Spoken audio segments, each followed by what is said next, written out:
So in terms of what are some of the unmet needs for patients with NF1 and plexiform neurofibromas, I think it's important that we find additional chemotherapy options for these patients that have symptomatic and inoperable plexiform neurofibromas.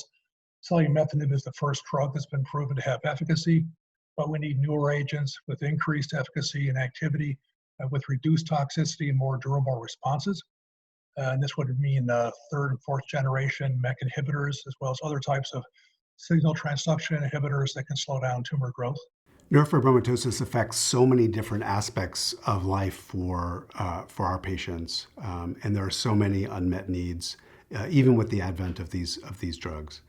So MEK inhibitors and selumetinib in treating plexiform neurofibromas is a huge first step, but there are a number of other symptoms which are just as important to the patient population in terms of looking for disease-modifying therapy. In particular, cutaneous neurofibromas, which are neurofibromas on the skin. These can be very disfiguring. They are not as medically harmful as the plexiform neurofibromas, but have tremendous impact on patients in terms of their social lives, ability to get jobs, and have sort of a wide array of effects on life, quality of life for these patients. Additionally, problems with learning, attention, anxiety are very common and very prevalent in this population, and similarly can have a really big impact on the lives of our patients. And there are currently no medications specifically indicated for treatment in adults or kids with NF1 with behavioral or learning issues. Another unmet need in this patient population is we really don't know a good way to treat malignant peripheral nerve sheath tumors.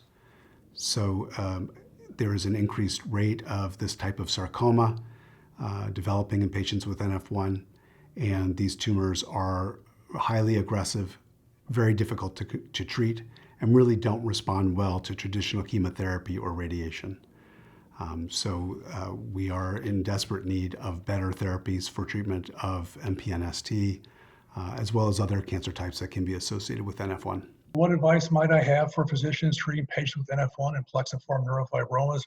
I think they need to be aware of selumetinib as an option now for these patients, especially with symptomatic plexiform neurofibromas that cannot undergo a quality tumor resection.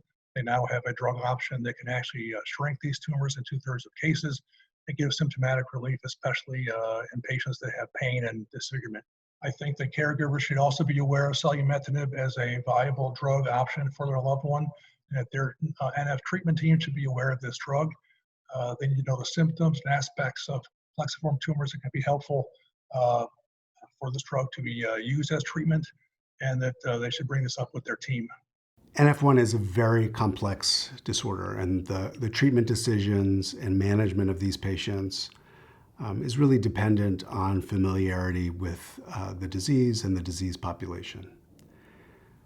One of my primary recommendations for clinicians taking care of adults and kids with NF1 is, when possible, to refer to centers where they are treating a large number of these patients and have great familiarity with the available treatments, as well as the various signs and symptoms and management of neurofibromatosis. Additionally, there are a number of guidelines that have been recently published.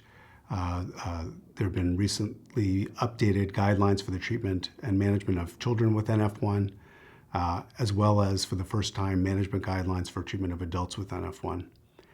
These guidelines can be helpful tools for clinicians in knowing what aspects of neurofibromatosis they need to be monitoring on a regular basis, and how to approach diagnosis and management of a variety of signs and symptoms associated with NF1.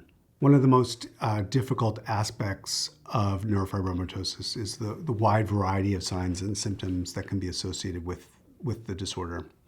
For parents of children with NF1, this can be particularly challenging because it can be really hard to know what symptoms are due to NF1 and what are things typically associated with childhood and sort of typical childhood illnesses. For parents with NF1, we recommend that they seek out the care of clinicians that are really familiar with NF1 to help guide them through the entire lifespan of their child, and knowing which symptoms to be cognizant of, what to watch for, because at every age, there are different things, different aspects of this disorder that parents need to be cognizant of or to watch for. Additionally, I'm always talking with families about the importance of educating themselves about NF1 and the different manifestations of the disorder, in part because there are frequently times when they will encounter clinicians or the healthcare system in such a way that they may be the best educated person in the room about this disorder. And they can bring knowledge and understanding of NF1 to their healthcare providers and be an active participant in the choices that need to be made about the healthcare of their children. This is a very exciting time to be involved in the care of people with neurofibromatosis type 1. And we really are on the cusp of a totally different world for these patients. We've never had a disease-modifying therapy available, and I think the availability of these kinds of medications is really going to transform how we take care of adults and children with neurofibromatosis.